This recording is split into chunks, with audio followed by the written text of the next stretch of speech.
Hello, good day ladies and gentlemen. This is GSB 1201 or 2201 as the case may be, use of English. This is the first semester 2019-2020 academic session. My name is Sce Uoe and I'll be guiding you through this module 7, language and style. We'll begin the lesson with the meaning of literature. What does it mean when we say literature? So the word literature is from the Latin word littera, meaning the letter of the alphabet, or you could say from literatura, meaning writing or learning or grammar or writing formed with letters. So any piece of writing that is formed with letters which culminate into words, and words culminate into sentences, and sentences become paragraphs, and paragraphs become chapters, chapters become books, that work is considered literature. Now there's a distinction between literature and literature, that is literature with a small letter and literature with a capital letter. Literature with a small letter refers to anything written from different disciplines or from all disciplines such as sociology, mathematics, accounting, business studies, medicine, religious studies, history. Anything written on different subjects is called literature with a small L. Again, there is literature with a capital L, which refers to the body of creative writing recognized for its artistic value. Now this is imaginative, creative writing, aesthetics, writing that is different, writing that is literary, writing that is beautiful. And in English we have three genres, that is poetry, prose and drama. Poetry refers to a literary composition which is written in verse, that is written in short lines using a distinctive style and rhythm. So the language used is a language that most of the time rhymes. Okay, and the writer of poetry is called a poet. Here we also have a few definitions of poetry. For example, William Wordsworth defines poetry as a spontaneous overflow of powerful feelings recalled in tranquility. So when you are in tranquility, that is sitting in absolute peace, then you have a sudden feeling of a powerful emotion, which can be fear, which can be anger, for example. As a result, whatever you write can be termed poetry according to William Wordsworth. We also have a second genre, which is prose. Prose refers to written works which use ordinary grammatical conventions. It is different from poetry in the sense that it is closer to everyday speech. It doesn't use rhymes and verse, for example. Rather than verse, it uses paragraphs and chapters. So in literature there is what we call fictional and non-fictional prose. Fictional prose is the prose which is not real. A story, for example, in a novel which is not real, it is just make-believe, it's made up by the author. But non-fictional prose refers to the prose which is real. It comes from real life, like for example the example biography. When you write a biography, you are writing someone else's life story. That someone is someone who has lived his life and existed. So what you are writing is real, is non-fictional. Again, we have the genre drama. Drama is a genre of literature which portrays fictional and non-fictional events through performance of written dialogue. Okay, so you have a story which is written in form of dialogue, that is conversation. between different characters, and it is presented or performed in the form of a play. A play is another name for drama, and the writer of the play is a playwright. Language and style in literature. Now, literature, the language that is used in literature is different from the ordinary language we know and use in speech and writing. Ordinary language is the language, for example, we use in speech and writing, regular speech and writing, everyday speech and writing, like writing a letter, like answering your exam questions, like talking to your friends. That's all. Those are all instances of using ordinary language. But literary language, like the language used in the genres we explained previously, is literary language, and this language is different from ordinary language. Ordinary language is plain language used among people, while literary language is figurative, is elegant, is embellished, is different, is beautiful, is artistic, is creative, is imaginative. Ordinary language is used in everyday speech and writing, while literary language is used in literature. This is another difference between the two. Again, ordinary language uses formal standards of syntax, like arrangement of words or phrases to produce meaningful sentence. But in literary language, the syntax depends on the chosen style of the author or of the person who is writing. So whatever syntax a poet uses, for example, there may be some form of word arrangements that may not be meaningful, for example, but they are acceptable if a person is writing a poem. Again, in ordinary language, figures of speech are not always used, but the language of literature is essentially literary because it's figurative. When you are writing literature, a poem, for example, many figures of speech are used, or figurative language is used, such as the metaphor, the simile, and what have you. Writing style in literature. Style is the way in which a person or author writes or tells his story. How does he tell us his story? Every author has his own different style. It's a distinctive style is distinctive.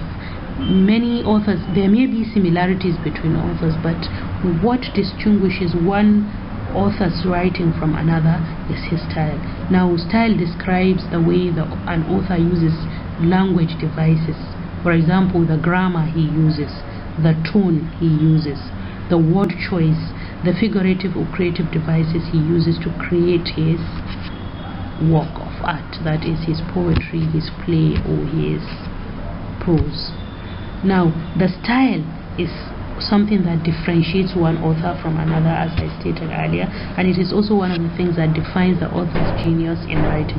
That is how good the style is one of the things that defines how good an author is. If an author has a very good style, then perhaps he would have more readers, and if he has a bad style, he may not even succeed in the writing world. Now, there are elements of style in literature. These are the things that an author uses which help him to establish or to create a style that is distinctly his. The first element we are going to discuss is the figures of speech. A figure of speech refers to any word or phrase that is used intentionally to deviate from ordinary usage. It is used to embellish, emphasize, clarify ordinary written or spoken language. So when you use a figure of speech, you are using a phrase which is intentionally different from ordinary usage. Okay, there are several types, as you come to see, of figures of speech, and we'll explain some of them here. Simile is a comparison usually indicated by like or as. For example, they fought like cats and dogs. Here you are comparing people to cats and dogs. The fight that occurs between two people is compared to cats and dogs, or to a fight that could is compared to the situation between cats and dogs. Cats and dogs usually get along. Whenever there's a dog, a cat will be afraid. It's just like a cat and mouse. A cat is always chasing mice. Again, he is as brave as a lion. Here, bravery is likened to that of a lion. Lions don't back down. They stand before their opponents, even when their opponents are large animals like, say, the elephant, for example. And we have the metaphor, which makes implicit comparison between two unrelated elements. For example, my daughter is a late bloomer. Here you are making an implicit comparison between the daughter, that is a human being, and a flower, because it is flowers that bloom, isn't it? Again, we have another example. He has a heart of stone. Here we are comparing a heart which is soft, isn't it? It's part of the human body. It's soft, but we are comparing it to a stone because in the real sense, maybe the person lacks empathy or sympathy, or doesn't offer a shoulder to cry on, for example. Then we say that person has a heart of stone, meaning that his heart is very hard and unpliable. Then personification. It's when you assign human or animate characteristics to inanimate objects or abstract situations. For example, you can say the wind howled in the night. Typically, when you are speaking in ordinary speech, you wouldn't say the wind howled. You'll probably say it was so windy last night. But if you're writing, for example, a novel, or you are writing a play, you'll probably say the wind howled in the night. But the wind doesn't have a mouth. It's not a human being. It's not even something that we can see tangibly, but we can feel it. And we can also hear it. The sound the wind makes, heavy winds make, is like the sound of howling, like a wolf, for example, or some breeds of dogs. Again, my alarm clock yells at me every morning. Now, an alarm clock could ring. Because it doesn't have a mouth, it wouldn't yell. But because probably the ringing is very loud, then you probably say it yells. But here we are giving an alarm clock, which is an inanimate object, we are giving it a characteristic of an animate object. Then we have hyperbole, which is a deliberate exaggeration. I can say, for example, I am so hungry I could eat a horse. I know for a fact that even if I do eat horse meat, I can't eat an entire horse. It's impossible for a single human being to eat an entire horse. But it's just an exaggeration to show how hungry I am, to show that my hunger is that I am really, really very hungry. Oxymoron is when two contradictory terms are used together. As in the example, small crowd. There was a small crowd outside the dean's office, meaning that the crowd is not very large. Maybe it's a group of 5-10 people. But if it's a large crowd, maybe it's a group of maybe 100 or 200 people standing outside. Okay, so but the terms are contradictory. Small and crowd. Small signifies something large, crowd signifies something large, but small, it's obviously small. But we are bringing them together, which is an oxymoron, but we are emphasizing here.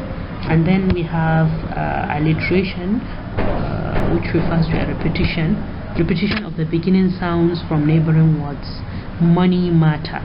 You can see the repetition of the sound m in money, and then it is repeated in matter.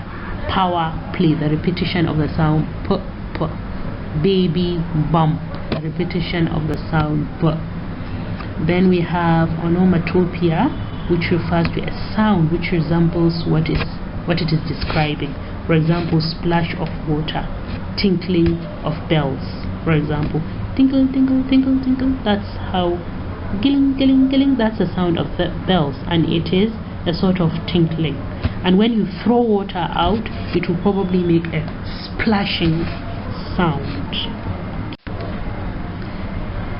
Again, we have irony, which shows a sharp contrast between what is written and what is real, or what is spoken, what is written or spoken, and what is real.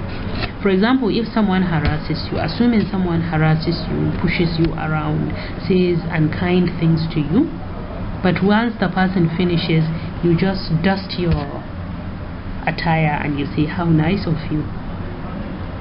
Definitely the person wasn't nice, but you are using irony here. But everyone looking on knows clearly that that wasn't a nice action, but you're using irony. A marriage counselor gets divorced. A marriage counselor gets divorced. Imagine the irony here.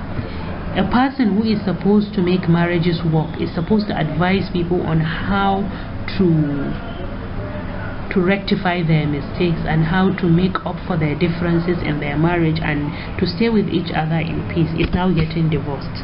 That's irony. There's so much illiteracy in that school. It's ironical that a school where education is supposed to be provided, but there's illiteracy there. That's also an irony. Metonymy is using a similar term to stand in for an object or a concept. For example, crown.